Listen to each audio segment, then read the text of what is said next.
Hi hello ನಮಸ್ತೆ, welcome back to golden moments with Ramita YouTube channel. ಹೇಗಿದ್ದೀರಾ ಎಲ್ಲರೂ? ನೀವೆಲ್ಲರೂ ಚೆನ್ನಾಗಿದ್ದೀರಾ ಅಂತ ಭಾವಿಸ್ತಾ ನಾವು ಕೂಡ ತುಂಬ ಚೆನ್ನಾಗಿದ್ದೀವಿ. ಇವತ್ತಿನ ರೆಸಿಪಿ ತಾಲಿಪೆಟ್ಟು ಚಟ್ನಿ. ಯಾವ ರೀತಿ ಮಾಡೋದು ಅಂತ ನೋಡೋಣ ಬನ್ನಿ. ಮೊದಲಿಗೆ ಪುದೀನ ಸೊಪ್ಪನ್ನು ಚೆನ್ನಾಗಿ ತೊಳೆದು ಕಟ್ ಮಾಡಿ ಇಟ್ಕೊಂಡಿದ್ದೀನಿ.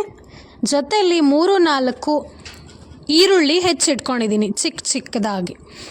ನಂತರ ಒಂದು ಬಾಣಲಿಲಿ ನೀರನ್ನ ಬಿಸಿಗಿಟ್ಕೊಂಡು ಅದಕ್ಕೆ ಸ್ವಲ್ಪ ಜೀರಿಗೆ, ಸ್ವಲ್ಪ ಉಪ್ಪು ಹಾಕಿ ಅದು ಕುದಿ ಬಂದ ನಂತರ 3 ಸೌಟು ಹಿಟ್ಟು ಹಾಕ್ಕೋತಾ ಇದ್ದೀನಿ. ಅಕ್ಕಿ ಹಿಟ್ಟಿನ ತಾಲಿಪೆಟ್ಟು, ಸೊ ನಾನು ಅಕ್ಕಿ ಹಿಟ್ಟು ಹಾಕ್ಕೋತಾ ಇದ್ದೀನಿ. ಒಂದು 3-4 ಸೌಟು ಹಾಕ್ಕೊಂಡು ಸಿಮ್ ಉರಿಲಿಟ್ಕೊಂಡು ನಿಧಾನಕ್ಕೆ ಕೈ ಆಡಿಸ್ಕೊಂಡ್ರೆ ನಮಗೆ ತಾಲಿಪೆಟ್ಟಿಗೆ ಬೇಕಾಗಂತ ಜಿಗಟು ರೆಡಿ ಆಗುತ್ತೆ, ಮುದ್ದೆ ಥರ.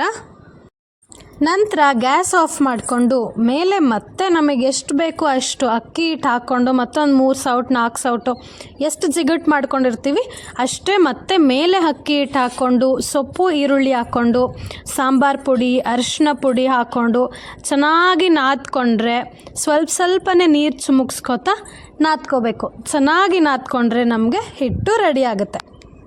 ತಟ್ಕೊಳ್ಳೋಕ್ಕಿಂತ ಮುಂಚೆ ಕಾಯಿ ಚಟ್ನಿ ರೆಡಿ ಮಾಡ್ಕೊಂಬಿಡೋಣ.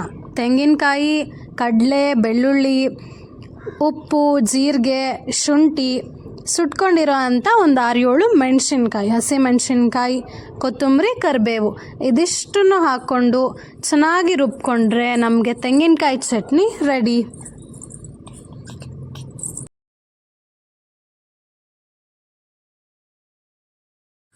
ಎಷ್ಟು ಕಲರ್ಫುಲ್ಲಾಗಿ ಬಂದಿದೆ ಅಲ್ವಾ? ಅಲ್ಲಲ್ಲಿ ಈರುಳ್ಳಿ, ಪುದೀನ ಸೊಪ್ಪಿನ ಫ್ಲೇವರು ಘಮ್ ಅಂತ ಇದೆ.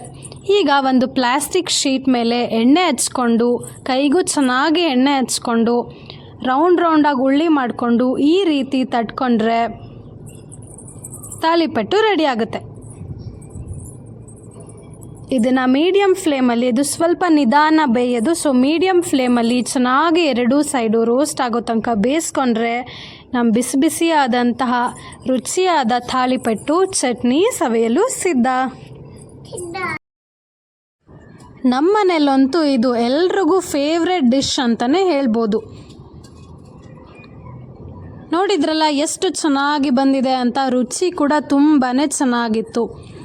ನೀವು ಕೂಡ ಟ್ರೈ ಮಾಡಿ ಹೇಗಿತ್ತು ಅಂತ ಕಮೆಂಟ್ ಬಾಕ್ಸಲ್ಲಿ ತಿಳಿಸಿ. ಮತ್ತೊಂದು ಹೊಸ ವ್ಲಾಗ್ ಜೊತೆ ಸಿಗ್ತೀನಿ. Until then stay tune, lots of love. Keep watching golden moments with Ramita YouTube channel. Like, share and subscribe.